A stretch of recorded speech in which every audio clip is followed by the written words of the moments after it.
We have quite a lot of forest, which is ideal if you want to heat your home with firewood.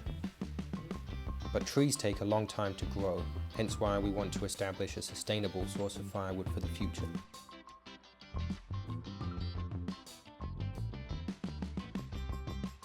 This is a clip from last year. I'd been cutting firewood during the previous season, but this was the first time that I'd cut trees down with a chainsaw. Before I took one step into the forest with that tool, I took the time to learn about the theory side of cutting trees. Aim correctly, make the right cuts into the stump, be certain of your getaway route. Then I picked the trees carefully. We needed fence posts, so these are thin trees, which was good anyway since I'm a novice.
So right now I'm sitting directly beneath one of our biggest cork trees and above the oak forest.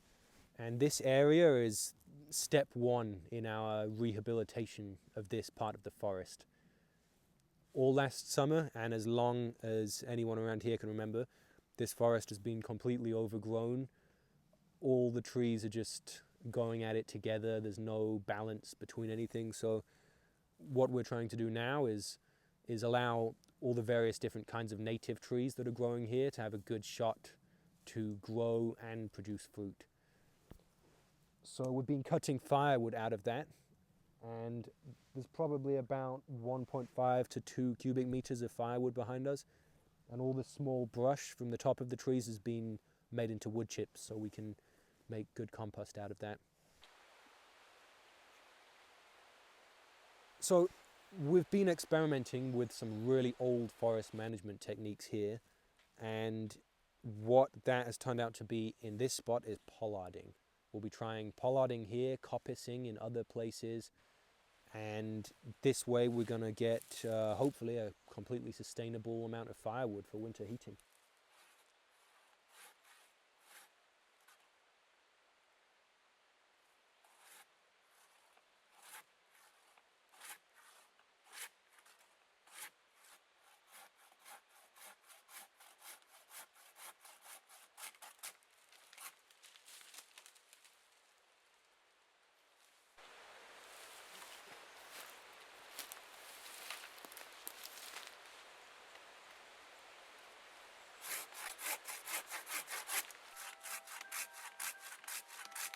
On this strip of land, we have a lot of lichen growing on the trees.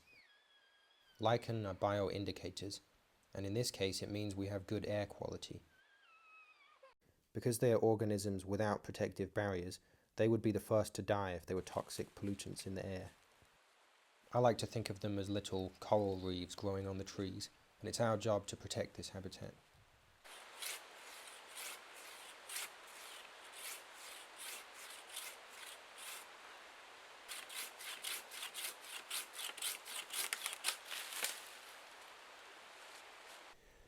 keep in mind, all this wood that I'm sitting on now, like I said, up to 2 cubic meters, that's not wood disappeared from the forest.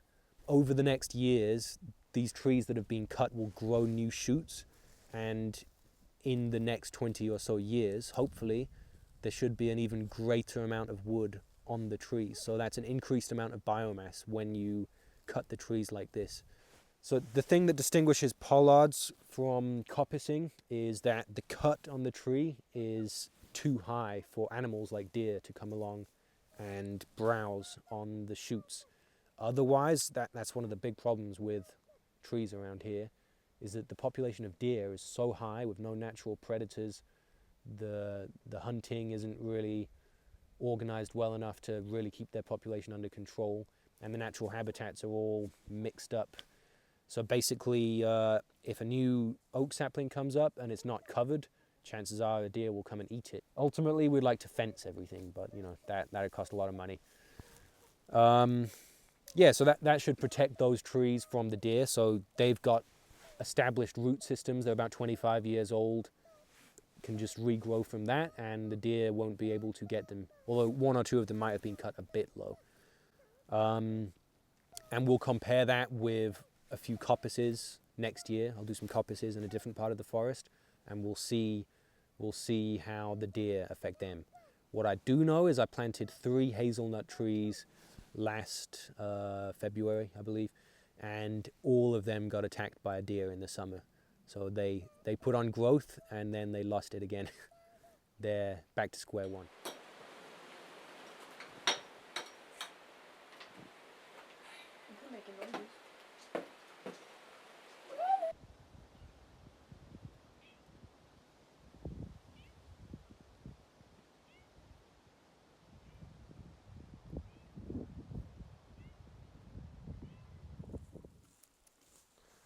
So last fall, in around October, we were collecting acorns.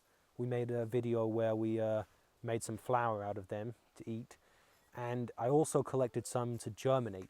So what I did was put these in soil, in old paint tins, and I put those tins into the spring water where it regulates the temperature, because all nuts and acorns, they require a period of cold stratification before they can germinate. And these ones here, I've got 1, 2, 3, 4, 5, 6 acorns, all of which have germinated. And there's a bunch more down there as well. So what I'm going to do now, what I'm going to do now is put them in the greenhouse over winter. So this is the first step of the tree nursery, which has been my dream ever since we got here, is to make a big tree nursery. And I have the first acorns here. By next year, I should have several hundred trees growing up. I'll keep them in the greenhouse over winter and then move them into the garden in summer. So that's it. 6 new trees planted. Hopefully by next year we'll have about 200. And that project is ongoing, but it's got quite a high failure rate. A lot of those acorns had worms in them. But recently we've discovered a pretty good source of new oak saplings. Basically, along the roads here, they do a 5-meter section on each side of the road that is cut, a clear cut. In cases of wildfire, it's a lot safer to drive on a road with 5 meters on either side that can't really burn. But in the meantime, acorns germinate there and they grow. This acorn, you can see here, has actually been cut before, so this would have grown up. It's been cut, but the roots survived, and it seems to have grown a second shoot in the next year. So this is probably 2 years old, and it's got a really long root here. I have this one is probably what a typical 1-year-old sapling would look like, and I was able to just carefully just loosen the soil and just pull these up. So now we're going to keep collecting the saplings in the clear cuts. If they reach maturity, they generally don't cut this type of tree because it's not as flammable as the eucalyptus, the pine, the mimosa. But it's they're still at risk from the strimmers every year, so we can just pull these up from the side of the road, bring them here to our land that needs these trees, and they won't get disturbed, and we'll replant them here. And this will definitely make it a bit easier with our tree nursery project. We can focus on different types of trees that are a little bit less prolific on the roads.